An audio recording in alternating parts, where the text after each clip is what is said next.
नमस्ते एवरीवन। आज teachers day है, तो सबसे पहले मैं डॉक्टर सर्वपल्ली राधाकृष्णन को याद करना चाहती हूँ और फिर उन सभी अध्यापकों को याद करना चाहती हूँ और सभी टीचर्स को याद करना चाहती हूँ जिन्होंने मुझे पढ़ाया और आज मैं यहाँ तक पहुँची हूँ। तो मैं सभी फिजिकल वर्ल्ड के टीचर्स को याद करना चाहती हूँ और साथ में एनर्जी वर्ल्ड के टीचर्स को याद करना चाहती हूँ। एनर्जी वर्ल्ड के टीचर में सबसे पहले मेरे गुरु आते हैं, तो ग्रैंड मास्टर चौकसी को मैं याद करना चाहती हूँ, मैं स्वामी विवेकानंद जी को याद करना चाहती हूँ, मैं महात्मा बुद्ध जी को याद करना चाहती हूँ, मैं मदर टेरेसा की टीचिंग्स को याद करना चाहती हूँ, मैं गांधी जी को याद करना चाहती हूँ और ऐसे बहुत से लोग हैं जिनको मैं याद करना चाहती हूँ, जिनके बारे में पढ़ के मैंने अपने जीवन में वैल्यूज़ को लाई हूँ और उन सिद्धांतों पे मैं चल रही हूँ और मैं हमेशा चलते रहना चाहती हूँ।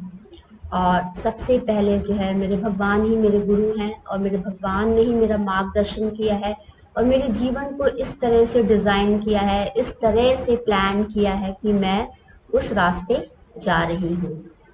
तो मैं सभी फिजिकल वर्ल्ड के सारे टीचर्स को का नमन करती हूँ और सारे एनर्जी वर्ल्ड के सारे टीचर्स का नमन करती हूँ, जिनकी वजह से आज मैं यहाँ पे हूँ। तो आज मंगलवार का दिन है, तो मैंने पहले भी एक वीडियो पोस्ट किया था, गुरु इज़ लाइक अ हनुमान। तो गुरु जो है वो भक्ति योग, कर्म योग, ज्ञान योग और तप योग के बाद ही जो है उस लेवल पे आता है। तो ये 4 प्रकार के योग बहुत ही आवश्यक हैं, तभी जो है गुरु की पदवी हमें मिलती है। तो एक जो हम गुरु पूर्णिमा पे गुरु का अभिनंदन करते हैं, गुरु की पूजा करते हैं। लेकिन जो टीचर्स डे है उसमें हम फिजिकल वर्ल्ड के टीचर्स के बारे में बात करते हैं, जो हमें सब्जेक्टिव नॉलेज देते हैं, जो हमें सब्जेक्ट्स पढ़ाते हैं, तो हम उनके बारे में बात करते हैं। तो मैं माई सेल्फ, मैंने कभी अपनी वीडियोस में अपना नाम नहीं लिया, तो myself doctor Radha Gupta, और you can consider me as a teacher और एज अ स्पिरिचुअल टीचर और एज अ लाइफ कोच। तो टीचर इसलिए कहेंगे कि यदि मैं किसी सब्जेक्ट के बारे में आपको जानकारी देती हूँ तो मैं एक टीचर हो गई। और एक आध्यात्मिक गुरु यदि मैं हूँ तो आपको आध्यात्मिक गुरु से क्या मिलेगा? आपको अध्यात्म की नॉलेज मिलेगी, आपको आध्यात्मिक ऊर्जा मिलेगी। तो ये ऊर्जा जो है एनर्जी वर्ड से हमें मिलती है, उसकी जानकारी जो है कि स्पिरिचुअल टीचर आपको देता है कि आप सटल लेवल पे आप कैसे कार्य करते हैं। अब आप मुझे लाइफ कोच भी कह सकते हैं। तो क्या होता है कि हम स्कूल में पढ़ाई करते हैं तो हम सब्जेक्ट्स के बारे में पढ़ाई करते हैं, लेकिन एक लाइफ कोच है, एक लाइफ ट्रेनर है, आपको जीवन में होने वाली जो परेशानियां है उनसे लड़ाई करना, उनसे कैसे सीखना है, ये सिखाता है। तो जीवन में जो भी परेशानियां आती हैं, जो भी कठिनाइयां आती हैं, उनका सामना हमें कैसे करना, उसका क्या सॉल्यूशन है, उसको हम मेंटली और साइकोलॉजिकली किस तरह से एक्सप्लेन कर सकते हैं, उसकी क्या सॉल्यूशन, तो वो आपको एक लाइफ कोच बताएगा, एक लाइफ ट्रेनर बताएगा। तो आप मुझे एक मोटिवेशनल स्पीकर भी समझ सकते हैं। यदि आपको मेरी बातों को सुनकर आपको मोटिवेशन मिलता हो, आपकी लाइफ में कुछ चेंजेस आते हो, आपका उत्साह बढ़ता हो और आपके अंदर भी कुछ करने की इच्छा जागृत होती, तो आप मुझे मोटिवेशनल स्पीकर भी कह सकते हैं। आप सिंपली मुझे एक ऑरेटर भी कह सकते हैं। ऑरेटर वक्ता है जो किसी भी टॉपिक पे बोलता है। तो आप मुझे किसी भी नाम से कह सकते हैं। तो मैंने ये अपना चैनल 2020 में स्टार्ट किया और मैं आपको बता ही चुकी हूँ कि किस तरह से ये चैनल कोविड-19 के बाद ये शुरू हुआ। तो मेरी हमेशा कोशिश रहती है, देखिए मैं घर पे हूँ तो मैं थोड़ा बहुत ऐसी मोबाइल के थ्रू ही वीडियोस बनाती हूँ, कंप्यूटर लैपटॉप के थ्रू ही बना रही हूँ। तो मेरा बहुत ही सोफिस्टिकेटेड नहीं है, बहुत ही सिंपल तरीके से मैं करती हूँ। जो भी मेरे पास चीज़ें हैं, जो सुविधा है, मैं उसी में ही सारा अपना कार्य चला रही हूँ और मैं अपने वीडियोस बना रही हूँ। तो मैंने ये 2020 में चैनल स्टार्ट किया और मैं इसमें भक्ति से लेकर, टीचिंग से लेकर, इवेंट सेलिब्रेशन से लेकर, जो भी मुझे कुछ भी जो मुझे ज्ञान है, जो भी मुझे नॉलेज है, मैं अपने वीडियोस के थ्रू जो है आप तक पहुंचाती हूँ, अपने सब्सक्राइबर्स को, अपने फॉलोवर्स को। और आप लोग मेरे वीडियोस को ध्यान से सुनिए, आज नहीं तो कल ये आपके कभी ना कभी काम आएंगे ही। तो अध्यापक टीचर का रोल बहुत ही इम्पोर्टेंट होता है। माता पिता के पास जब संतान आती है तो माता पिता अपने बच्चों को बड़ा करते हैं, और जैसे बच्चे थोड़े बड़े होते हैं माता पिता अपने बच्चों को टीचर के सुपुर्द कर देते हैं, स्कूल के सुपुर्द कर देते हैं। तो स्कूल की इज़ वेरी बिग रिस्पॉन्सिबिलिटी। तो स्कूल का बहुत ही इम्पोर्टेंट रोल होता है, लेकिन आज के ज़माने में स्कूल एक स्कूल अच्छे हैं, बहुत अच्छे स्कूल भी हैं। ऐसा नहीं कि अच्छे स्कूल नहीं, आज के स्कूलों में बहुत डेवलपमेंट हो गया है, बच्चों को बहुत अच्छे से पढ़ा रहे हैं। इवन कि जो आज हम पढ़ रहे हैं वो आज बच्चे छोटी छोटी क्लासेस में पढ़ रहे हैं। तो बहुत ही डेवलपमेंट है, लेकिन सिर्फ मैं इतना कहना चाहती हूँ कि आज के बच्चे बहुत ही फास्ट फॉरवर्ड है, बहुत ही ज़्यादा तेज हैं और बहुत ही ज़्यादा इंटेलिजेंट हो गए हैं। तो आज के बच्चे बहुत इंटेलिजेंट है, सब ठीक है, लेकिन जो स्कूल है मटेरियलिस्टिक है, लेकिन ज़रूरी भी है कि मटेरियलिस्टिक ही जो है अट्रैक्शन का पॉइंट होती है।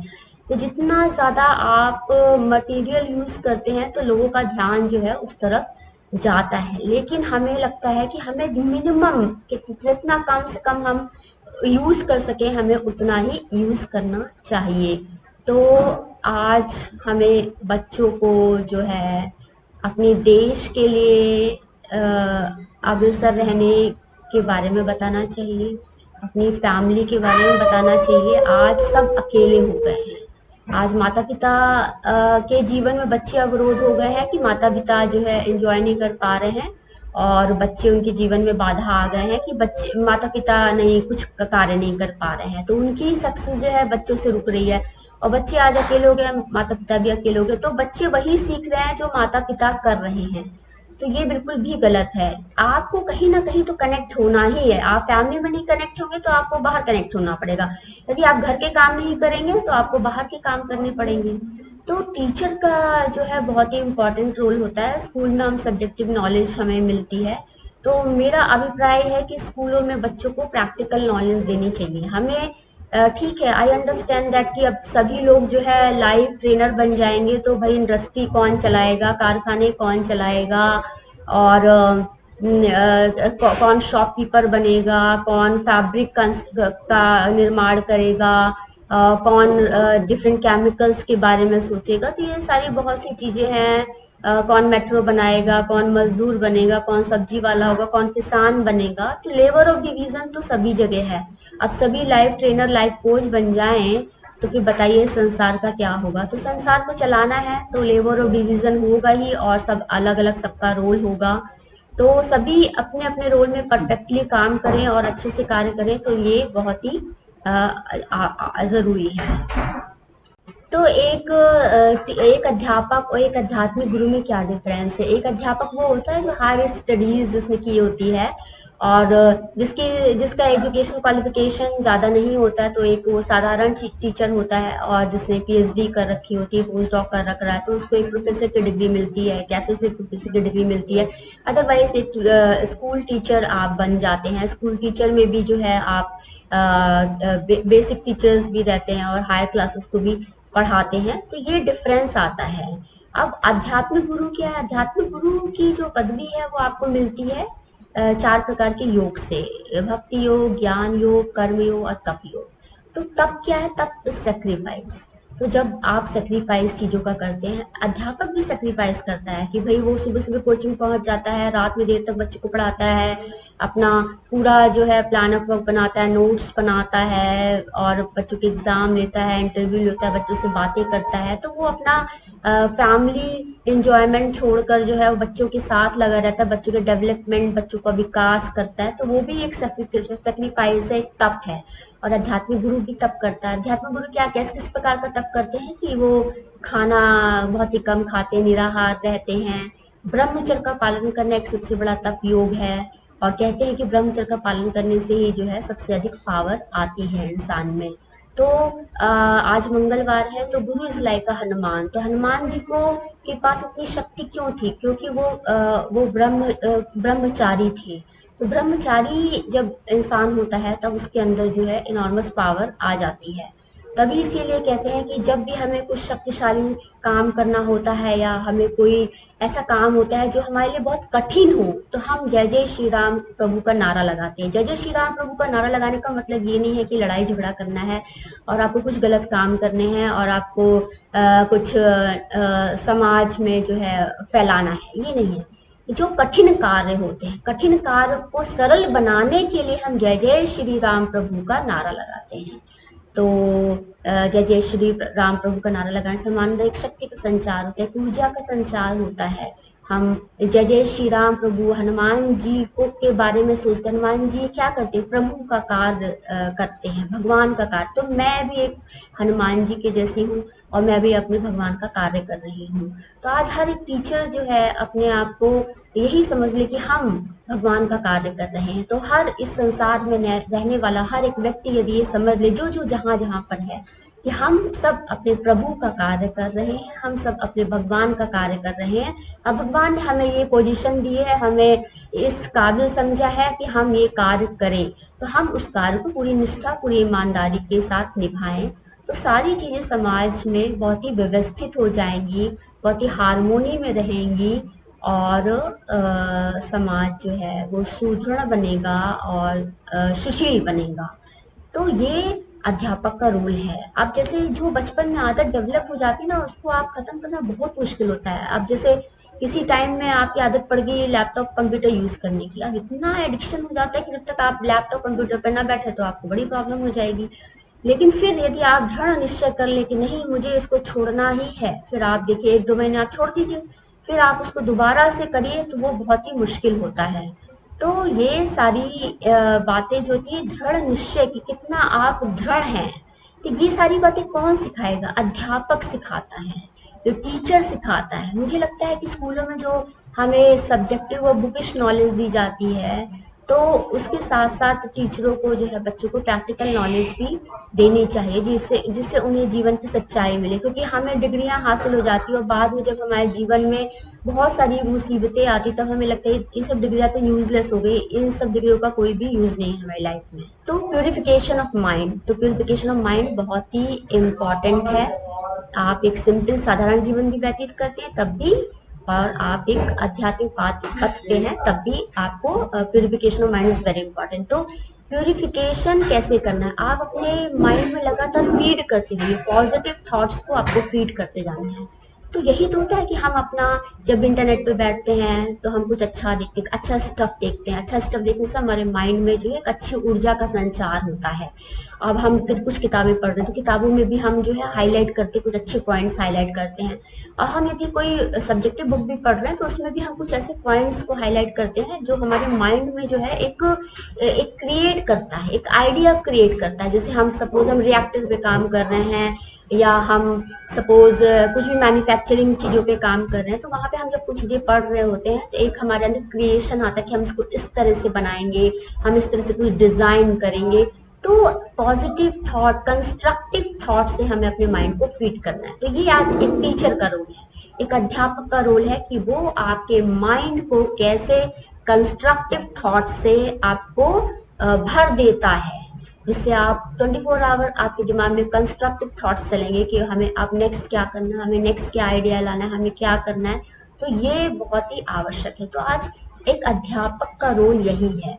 तो अध्यापक तो हमें उस मुकाम तक पहुंचाता है। तो देखिए आज मेरी पढ़ाई का क्या यूज़ हुआ? मेरी पढ़ाई से ये हुआ कि मुझे हिंदी भी आती है, मुझे इंग्लिश भी आती है। तो मैं एटलीस्ट इंग्लिश की किताबें भी पढ़ ले रही हूँ, उसको समझ भी ले रही हूँ, कभी कभी मैं इंग्लिश बोल भी ले रही हूँ। तो हमारी जो हायर एजुकेशन है वो हमको इस काबिल बनाती है। जैसे कहते हैं ना कि एक हाउस वाइफ है, अब हाउस वाइफ यदि पढ़ी लिखी नहीं है तो वो घर को इतना अच्छे से अरेंज नहीं कर पाएगी, लेकिन एक पढ़ा लिखा इंसान जो है उन चीज़ों को बहुत ही अच्छे प्रकार से करता है। तो आज एक स्कूल का टीचर भी हमारे लिए हमको सिखाता है, लेकिन हमारे घर के लोग भी, जो बड़े लोग होते हैं उनसे भी हम बहुत कुछ सीखते हैं। तो वो भी हमारे लिए एक अध्यापक के जैसे ही होते हैं। अब यदि हम किसी से खाना बनाना सीखते हैं, यदि हम घर के कुछ पुराने नुस्खे सीखते हैं, हम दादी नानी के कुछ हेल्दी नुस्खे सीखते हैं कि हमें अपने स्वास्थ्य को कैसे बेहतर बनाए, तो वो भी हमारे अध्यापक के जैसे हैं। एक बात मैं और बहुत ही महत्वपूर्ण बात कहना चाहती हूँ कि लाइफ में होता क्या है। जैसे अभी मैंने अपने पिछले वीडियो में कहा कि जब पाप बहुत बढ़ जाता है, पाप बढ़ने का मतलब क्या है? धर्म अधर्म के बीच में बात हो रही है, गलत और सही के बीच में बात हो रही है। तो गलत बाहर भी होता है और घर के अंदर भी होता है। तो हम कब तक उस गलत को बर्दाश्त करें? तो टीचर और एक अध्यापक, एक नेता का कार्य होता है गलत बात के पीछे आवाज उठाना। यदि आप गलत बात के पीछे आवाज उठाते, तो यही भगवान कृष्ण ने हमें सिखाया। भगवान कृष्ण ने अर्जुन से यही कहा कि आप गलत के लिए आप आवाज उठाइए। तो हमें भगवान कृष्ण भगवत गीता यही सिखाती है कि हमें सहते नहीं रहना है, हमें सहते नहीं रहना है, हमें गलत के लिए आवाज उठानी है। तो एक अध्यापक है, एक टीचर है, एक शिक्षक है, हमें यही सिखाता है कि गलत के पीछे आवाज भी हमें संयम से उठानी है, हमें अपनी मर्यादा में रह के उठानी है, और हमें हर चीज़ में संतुलन बना के आवाज उठानी है। तो एज अ टीचर मैं यही कहना चाहती हूँ कि कर्म योग, आप कर्म करते रहिए, शांत भाव से कर्म करते उसका एक एक दिन आपको फल मिलता ही है। आप अपनी सब बातें अपने भगवान से शेयर करिए। भगवान ही आपके गुरु हैं, भगवान शंकर आदि गुरु हैं। आप अपने भगवान को ही माता पिता सब कुछ मान के रखिए, वही आपको गाइडेंस देंगे, वही आपका जीवन जो है उसी के अकॉर्डिंग बना देंगे, ऐसे ऐसे लोगों से आपको मिलवा देंगे, और आपका सारी चीज़ें जो है आप उसी पाथ पे आगे बढ़ते जाएंगे। तो हमें कर्म योग पे विशेष ध्यान देना है। भक्ति योग करने से हमारा माइंड जो है प्यूरिफाई होता है। और ज्ञान योग, हमें कुछ ना कुछ पढ़ते रहना चाहिए, जो इतना कुछ अवेलेबल है तो हमें उसे पढ़ने से हमें ज्ञान मिलता है। और तप योग, तप योग में बहुत सारी इंपॉर्टेंट चीज़ होती है, जैसे सेक्रीफाइस, बलिदान करना, तप करना। तप जैसे आप गर्मी में बैठे हुए हैं, आप पानी में बैठे हुए हैं, ये एक प्रकार का तप है। आप पैदल चल रहे हैं, आप नंगे पैर चल रहे हैं, आप ब्रह्मचर्य फॉलो कर रहे हैं, आप अपनी डिजायर को त्याग कर रहे हैं, आप वस्त्रों का त्याग कर रहे हैं, आप कलरफुल ड्रेसेस का त्याग कर रहे हैं, आप ज्वेलरी का त्याग कर रहे हैं, आप खाना खाने का त्याग कर रहे हैं, आप बहुत ही साधारण भोजन कर रहे हैं। तो ये सब तप योग में आता है कि आप किसी भगवान के दर्शन करने गए, आप पैदल गए, वहाँ पे आपने खाना नहीं खाया, आप नंगे पैर गए, और आपने 2-2 3-3 तक लगातार चैंटिंग की, आपने 16,000 माला की। ये सब सारी बातें तप योग में आती है। तो तप जो है ना, तप करने से जैसे सोना जो होता है ना, ऐसे निखरता जाता है, गोल्ड जैसे सोना होता है ना, उसी तरह प्यूरिफाई होता जाता है। तो उसी तरह से आप भी जब तप करते हैं तब आप प्यूरिफाई होते जाते हैं। तो भगवान जो है आपको टेस्ट करता रहेगा, टेस्ट करता रहेगा, टेस्ट करता रहेगा। भगवान आपकी मदद भी करते हैं, ऐसा नहीं है, भगवान ही सारी चीज़ें जो है सब कुछ सेट कर देते हैं आपके लिए। तो ये सारी चीज़ें बहुत ही इम्पोर्टेंट होती हैं। तो हमें सब्जेक्टिव नॉलेज भी रखनी है, और आध्यात्मिक नॉलेज भी हमें रखनी है। ये दोनों नॉलेज होने से हमारा जीवन जो है सरल हो जाएगा।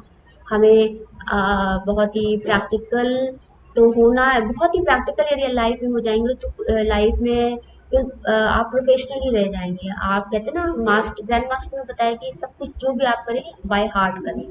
तो जब बाय हार्ट आप करते हैं तो तभी आपका एक क्राउन चक्र डेवलप हो पाएगा। क्राउन चक्र क्या है? डिवाइन हार्ट है।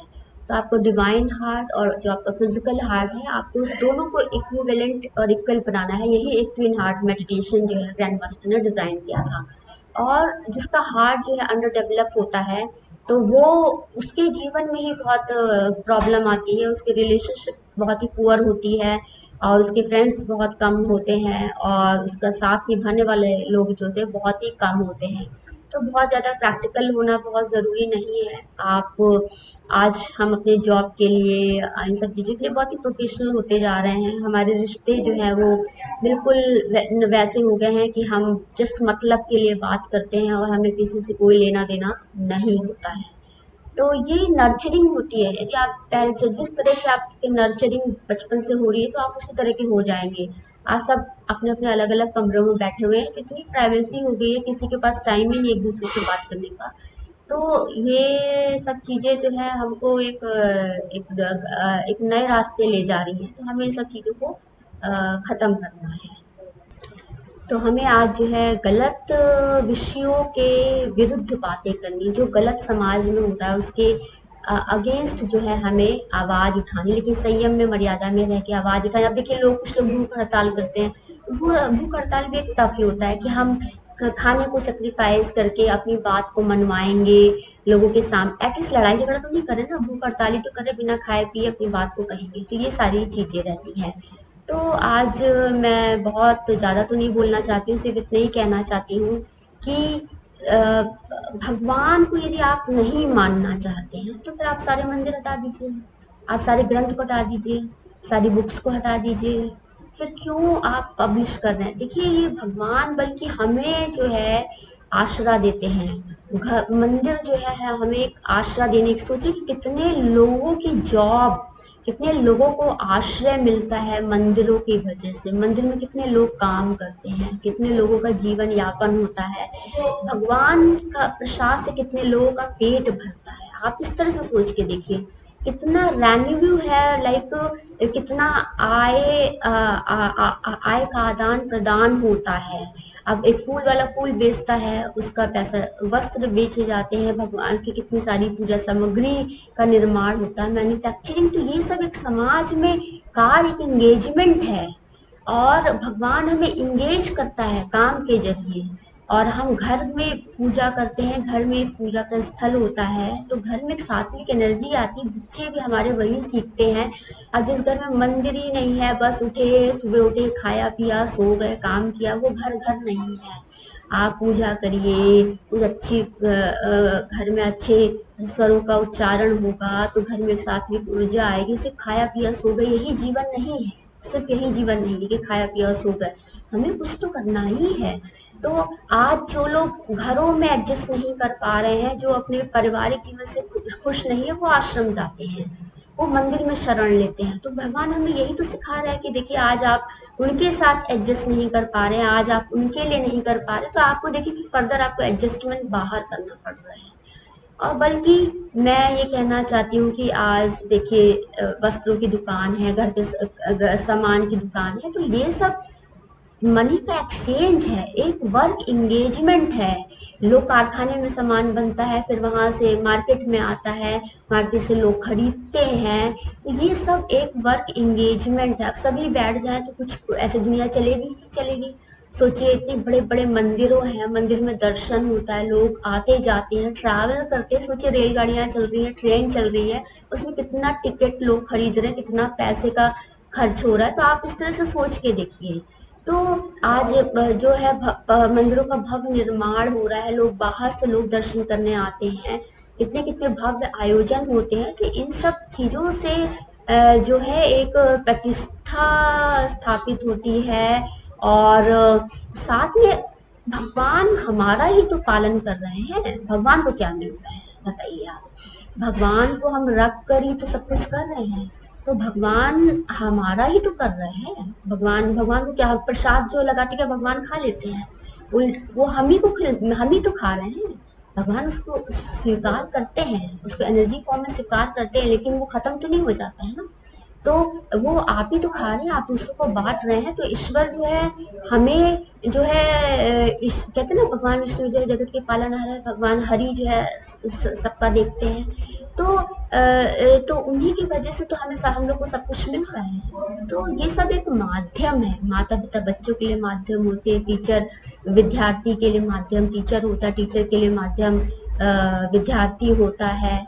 तो ये सब एक दूसरे के लिए माध्यम ही, भगवान ही ईश्वर ही जो करता और कारक है, और अलग अलग रूपों में आता है। मैंने एक वीडियो पोस्ट किया था यू एंड आई, जैसे आप यू एंड आई कंसीडर करते हैं ना, सब चीजें बिल्कुल ठीक हो जाती हैं।